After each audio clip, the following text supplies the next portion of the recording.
네, 10월 21일 월요일 기도를 돕는 그 사랑 매일 묵상. 매주 월요일은 팀 켈러의 기도를 통해서 기도를 배워보는 시간을 가지고 있습니다.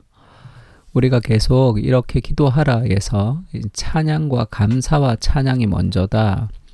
그래서 오늘 기도의 마지막 단추 역시 찬양이다 라는 내용을 좀 살펴보려고 합니다. 기도에서 중요한 게 찬양이죠. 하나님을 감사하는 게 필요합니다. 그 시편 150편 1절에서 6절의 제일 마지막 절에 할렐루야 하나님을 찬양하라 찬양하라 찬양하라 찬양하라 할렐루야 이렇게 끝이 나죠. 그 시편 1편부터 150편까지 있는데 왜 마지막에 150편이 이 찬양으로 끝이 나는가라는 의문을 던집니다. 시편이 왜 찬양으로 마무리되는가에서 유진 피터슨의 이야기를 팀 켈러가 인용하는데요. 진실한 기도라면 어쩔 수 없이 찬양에 가까워지는 법이다. 시작이 얼마나 절박하든 얼마나 노엽고 두려운 감정이 교차하든 기도는 결국 찬양으로 마무리하게 되어 있다.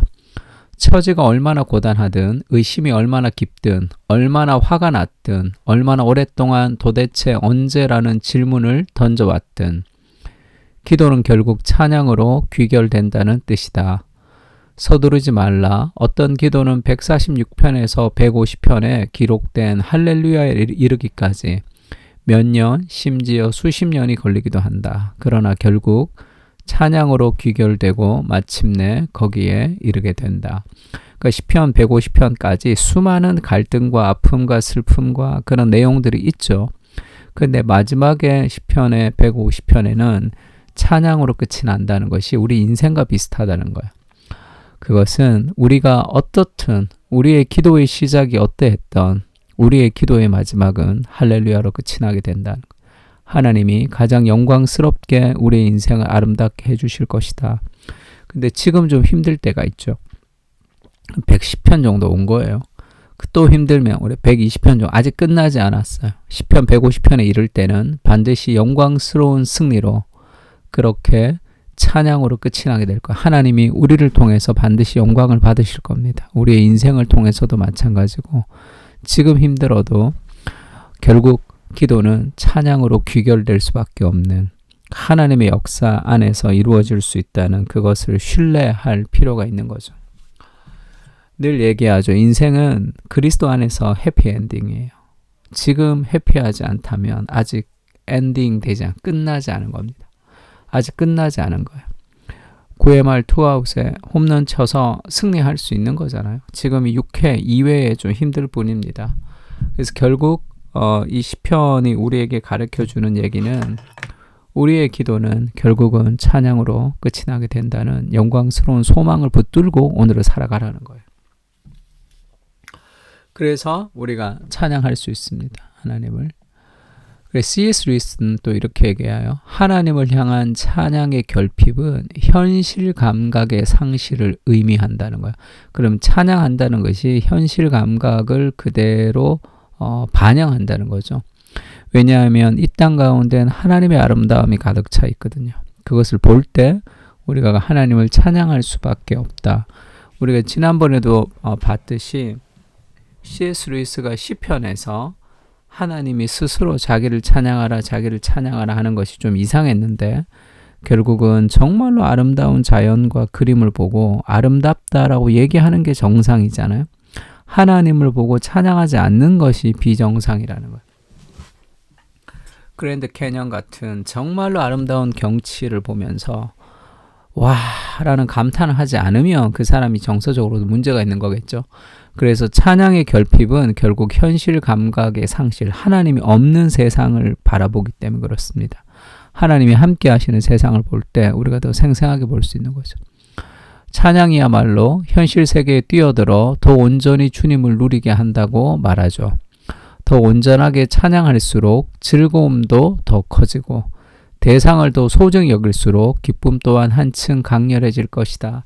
하나님을 찬양하면 찬양할수록 하나님을 사랑하는 마음이 더욱 커집니다.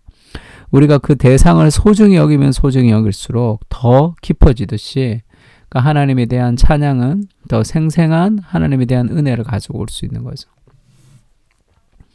그리고 결국 기도는 하나님의 성품에 뛰어들어 온몸을 담그게 만들죠. 기도를 통해 우리 하나님을 경험하는 겁니다. 때로는 갈등으로, 때로는 감격으로, 때로는 감사로, 기쁨으로, 그런 다양한 삶의 어떤 인격과 인격의 만남을 통해서 기도는 하나님의 성품에 뛰어들어 온몸을 담그게 만들죠.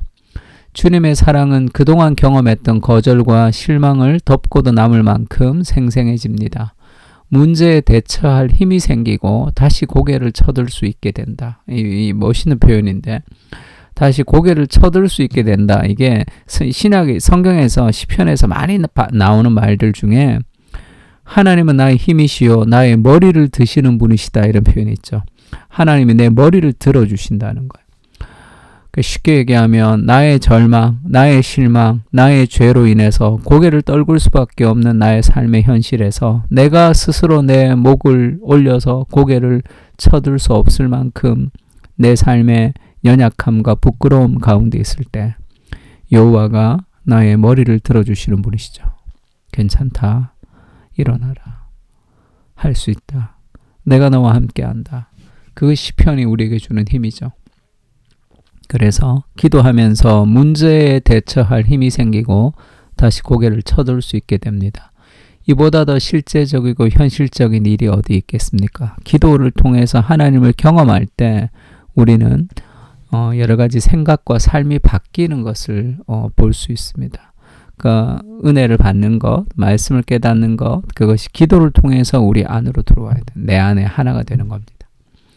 우리가 시편 150편을 또 같이 보면서 시편 150편 안에 있는 하나님의 그런 영광스러움을 같이 좀 기도했으면 좋겠습니다. 지금 힘들지만 시편 150편을 우리가 보면서 그래, 결국엔 찬양으로 끝이 날 거야. 내 인생도 지금은 힘들지만 결국은 찬양으로 끝이 날 거야 라는 그런 미래에 대한 소망을 가지고 오늘을 기도하는 거죠. 우리 시편 150편을 가지고 다 같이 한번 기도했으면 좋겠습니다. 기도하겠습니다.